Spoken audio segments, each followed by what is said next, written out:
ne pouvons pas réussir le palier de l'autosuffisance et de la sécurité alimentaire sans pour autant avoir un secteur bancaire qui nous accompagne et qui nous suit. Notre pays importe 1070 milliards de francs CFA sur une dizaine de spéculations. Cette réunion est d'une importance non seulement stratégique, mais elle est vitale pour notre réussite. Comment le secteur bancaire peut accompagner l'État?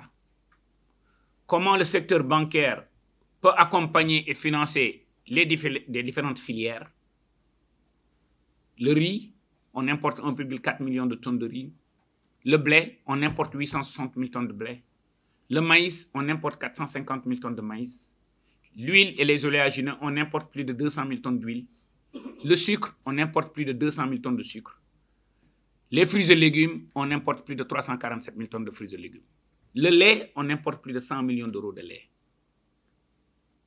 L'objectif de cette réunion est de montrer au secteur bancaire les opportunités de financement structurées ou simples de ces filières-là, mais aussi d'accompagner l'État dans le financement des coopératives agricoles communautaires, qui sera un des piliers du référentiel 2050 pour le ministère de l'Agriculture, de la Souveraineté alimentaire et de l'Élevage.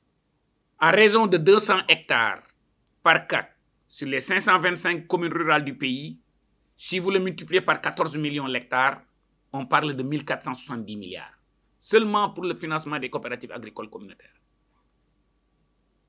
Vous le divisez par les 29 instituts de banque au Sénégal et 4 établissements financiers, vous étalez ça sur une période de 5 à 10 ans. Cela veut dire que dans chacune des communes au Sénégal, on a fait une ferme agroécologique de 200 hectares avec une maîtrise parfaite de l'eau où on va cultiver 12 mois sur 12. Cela veut dire que la commune, elle se nourrit elle-même. Le surplus passe au département, le surplus passe à la région et l'agrégation de ces régions-là est déversée dans l'industrie pour faire de l'agro-industrie. C'est aussi simple que ça. La filière tomate, nous importons plus de 15 000 tonnes de triple concentré. C'est l'équivalent de 80 000 tonnes de tomates fraîches. Il y a toute une filière qui doit être structurée, financée, et nous comptons sur le secteur bancaire. Le lait, la même chose. La banane, nous sommes à 75% autosuffisants. Il suffit de 25% et le budget total, l'investissement total ne dépasse pas 30 milliards. Les œufs à couver, nous importons plus de 80% de nos besoins. Les Sénégalais ont montré qu'ils savent faire des pondeuses, qu'ils savent faire des chairs, qu'ils savent faire des repros. Voici toutes les opportunités qui s'offrent à nous.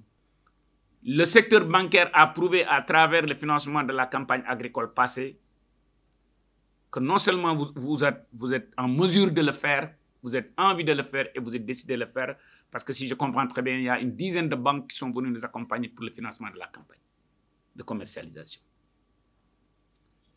Donc, madame, nous comptons énormément sur vous pour financer, que ce soit d'une manière structurée et d'une manière simple ou d'une manière relativement simple, le secteur de l'agriculture et de l'élevage. La Tabaski, c'est 230 milliards de francs CFA du budget. Le Magal de Touba, peut-être 1,5 fois plus.